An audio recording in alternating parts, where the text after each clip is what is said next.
stuff that a new book I picked up. We'll get to that a little bit later on. You and I now on this radio program on a Monday. As we'll move off the NCAA tournament, we'll go back to it when Steve joins us in a little bit. But we'll spend a couple minutes here on something I'm surprised. I'm really looking forward to the baseball season.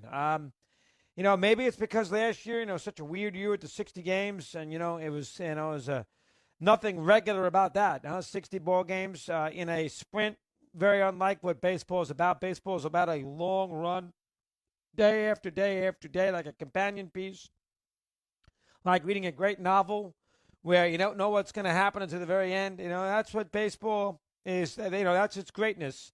Starts there, and it's still, basically early winter in certain, late winter in certain spots. It goes right through the spring. It goes obviously into the summertime, and it takes you through the early fall and almost where you're snowing again. It's the baseball season begins when the NCAA tournament isn't even over yet, and baseball season ends when they are starting to play NCAA tournament games for the following year. And that's, it goes through the end of a regular season in the NHL and the NBA, goes through the postseasons of both those sports.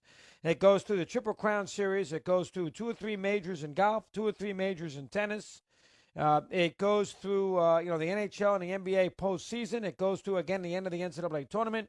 It goes through OTAs in football. It goes through, the hot summer months, Wimbledon, British Open in golf, a U.S. Open in golf. And then it gets to the training camps in football. And then it gets to the first 4 or 5 weeks of the regular season.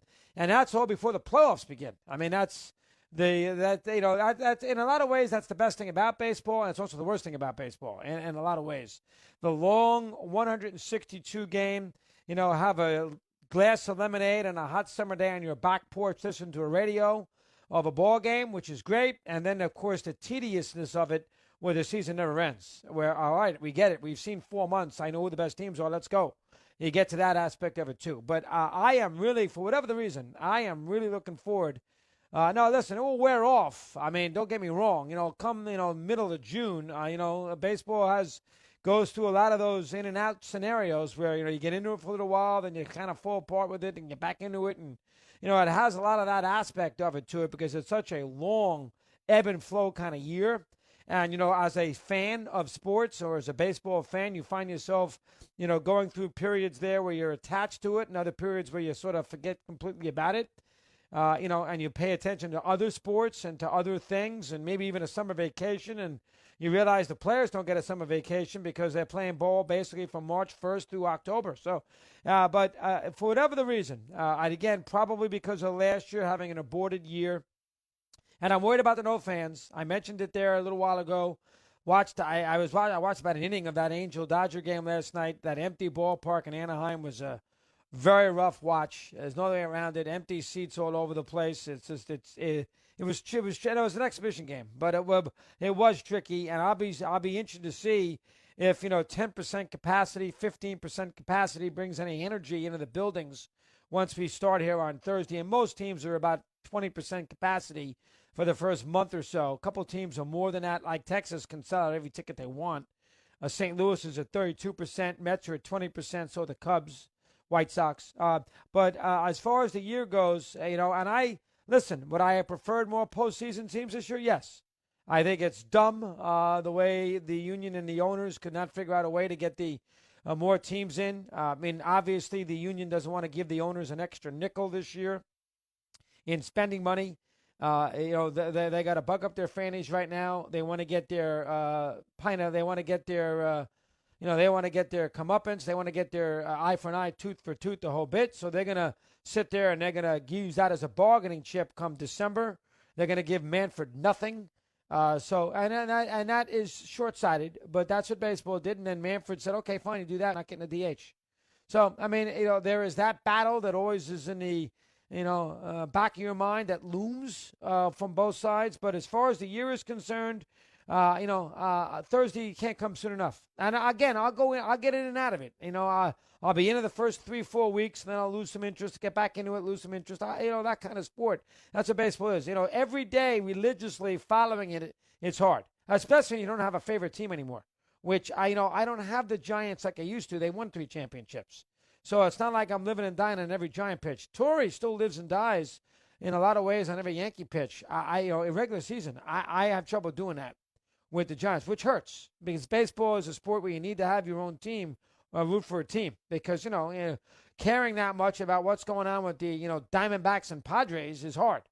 But as far as the year begins, again, I'm looking forward to it. And there's a lot of bad teams, too. So it may not last a lot. There's passion for it. It may not last because there's a lot of bad ball clubs.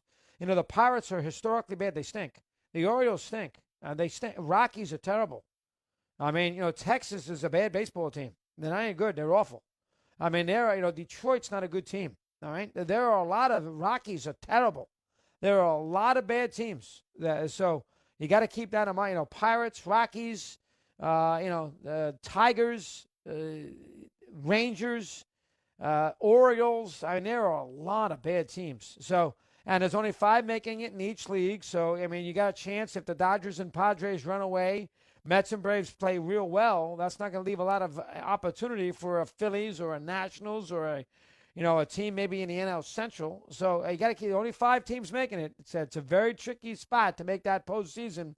It was going to be as many as 7 in each league, which would have been 14 of 30, which is probably too many. But at this point in the way we are in sports, probably more is better than less. I hate to say that, but it probably would be. The NFL adds playoff teams left and right on games. Nobody seems to care. The NBA puts in a play-in system for the 9th seed to get romped by the Lakers and Nets. Who cares? They play. They put the games in. So, probably an extra couple playoff teams in each league would have helped this year some, especially with, there's a big tier. You got the Dodgers, Padres, Braves, maybe the Mets in the NL. You got the Yankees, White Sox, Minnesota, maybe Houston in the American League. And they got a lot of so-so teams, and they got a lot of bad teams. But as far as the sport is concerned, maybe it's because of they're playing 162. Maybe it's because last year kind of left you hanging a little bit with the short year. They got a break that the Dodgers won it. The team with the best record won the whole thing, and the team with the second best record also got to the World Series in Tampa, which put a little legitimacy in that 60-game year, which is important for the sport. But, this year, play the games. I'm looking forward to it. Cream will rise to the top. The best teams will be there at the end. There might be a situation this year where, you might be in a spot where you have not a lot of juice. You figure the Dodgers and Padres, Mets and Braves could break off, and that means you only have the NL Central race to concern yourself with. The Yankees will probably win the division by 20 games. That division's not that good. So you have that, too. So that makes those other teams in the American League East, you'd be a little worried about them. But I'll worry about those problems around the All-Star break. That's when I'll worry about those problems. At the moment, I'm looking forward to seeing Lindor play in New York with the Mets. I'm looking forward to that. I don't like him, but I'll watch Barra make a starter too early for the Dodgers as their, sort of in-between guy between Kershaw and Walker Buehler. I'll watch that. Toronto, I know Springer's going to be out a while. He's out to at least April 5th. But, Springer with the Blue Jays is relatively interested. Arenado at third base with the Cardinals. I'll get into that a little bit. You got the Padres with Darvish and Snell and how they can compete with L.A., sort of create a little rivalry in the NL West. I certainly have some interest with that. How good are the Braves? I'll keep an eye on that. Braves last year came within an eyelash. And they probably were, at the end of the day, the second-best team in the sport. And they came within an eyelash of beating the Dodgers in the NLCS.